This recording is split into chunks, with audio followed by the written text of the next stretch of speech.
Meus amigos, né, uma coisa muito importante na nossa vida é cultivar as virtudes. Na nossa vida espiritual nós temos o quê? Os pecados e o contrário dos pecados, que são as virtudes. Mas a pergunta é essa, como cultivar as virtudes? Não é? Há um livro muito bonito do padre Francisco Faus, que é exatamente com esse título, como a gente conquistar as virtudes, cultivar as virtudes. Né? Quais são as virtudes principais? Para a gente entender quais são as virtudes principais, a gente tem que olhar quais são os piores pecados. Então a igreja fala dos pecados capitais, né? 7. Por que capitais? Capitais vem de cabeça, caput. São pecados grandes que geram outros pecados. São como que assim pais de outros pecados. Soberba, ganância, impureza, gula, ira, inveja, preguiça. Agora, do lado oposto dos pecados capitais, você tem as virtudes capitais. Então, do lado você tem a soberba, do outro lado você tem a humildade. A grande virtude da humildade. Aqui você tem, né, a ganância, o apego às coisas, ao dinheiro.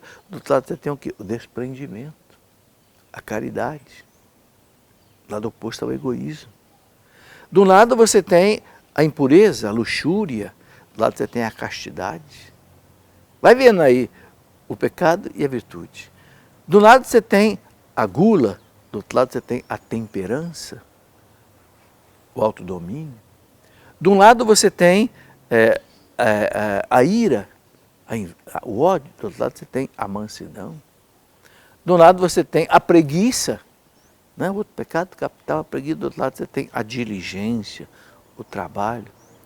De um lado você tem a inveja, do outro lado você tem a bondade.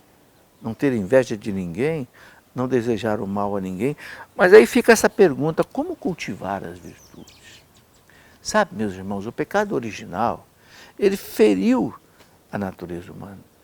A natureza humana ficou meio maldosa por causa disso. Não é verdade? Não é verdade que uma criancinha de 2, 3 anos de idade, que é inocente, mas não é verdade que ela bate no outro? Morde a outra? De onde é que vem isso? A criança é inocente, ela não comete pecado.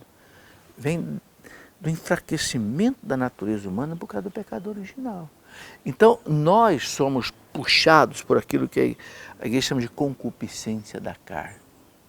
Nós somos puxados à soberba, à vaidade, ao orgulho, à ganância, né? A luxúria, a gula, a ira, a inveja, a preguiça. Então, como vencer, como viver então as virtudes? Aí nós temos que viver as virtudes com a graça de Deus. É a graça de Deus que fortalece a nossa natureza humana, enfraquecida pelo pecado original, para que a gente seja forte diante da tentação. A tentação da gula, da ira, da inveja, da preguiça, da maledicência, do respeito humano.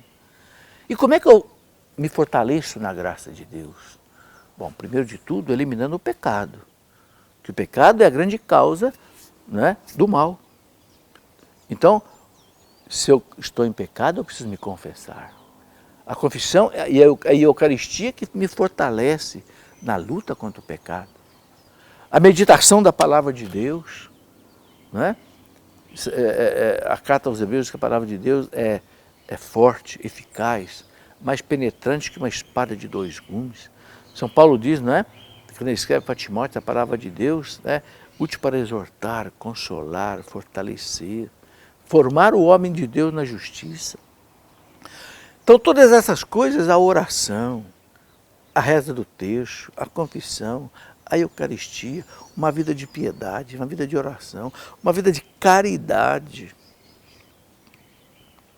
Isso fortalece em nós a graça de Deus, que fortalece a nossa natureza, enfraquecida pelo pecado original. Então, a gente consegue, não é, praticar as virtudes e vencer, então, os pecados. É uma luta contínua.